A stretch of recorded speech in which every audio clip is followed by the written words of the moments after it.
Première lettre de saint Paul apôtre à Timothée, chapitre 6.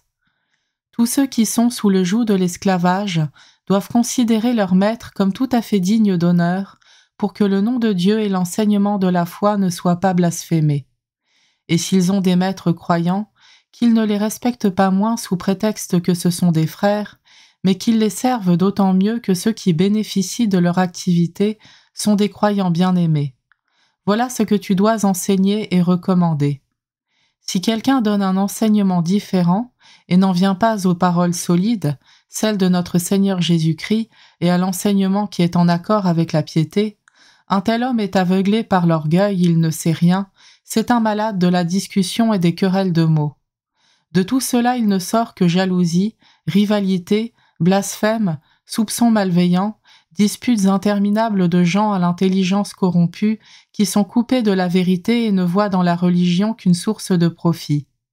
Certes, il y a un grand profit dans la religion si l'on se contente de ce que l'on a. De même que nous n'avons rien apporté dans ce monde, nous n'en pourrons rien emporter. Si nous avons de quoi manger et nous habiller, sachons nous en contenter.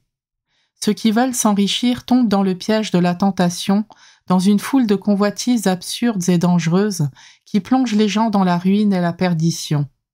Car la racine de tous les maux, c'est l'amour de l'argent. Pour s'y être attachés, certains se sont égarés loin de la foi et se sont infligés à eux-mêmes des tourments sans nombre.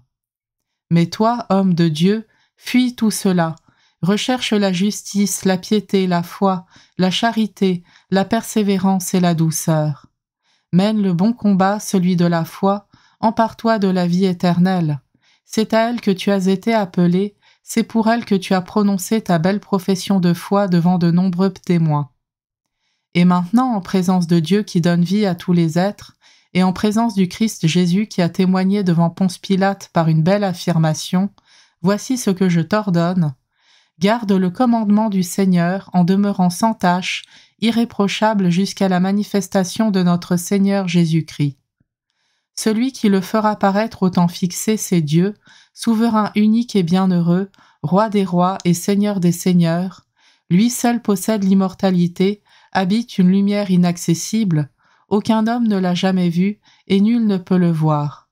À lui honneur et puissance éternelle. Amen. Quant aux riches de ce monde, ordonne-leur de ne pas céder à l'orgueil. Qu'ils mettent leur espérance non pas dans des richesses incertaines, mais en Dieu qui nous procure tout en abondance pour que nous en profitions. Qu'ils fassent du bien et deviennent riches du bien qu'ils font, qu'ils donnent de bon cœur et sachent partager. De cette manière, ils amasseront un trésor pour bien construire leur avenir et obtenir la vraie vie. Timothée garde le dépôt de la foi. Tourne le dos aux bavardages impies et aux objections de la pseudo-connaissance. En s'y engageant, certains se sont écartés de la foi. Que la grâce soit avec vous.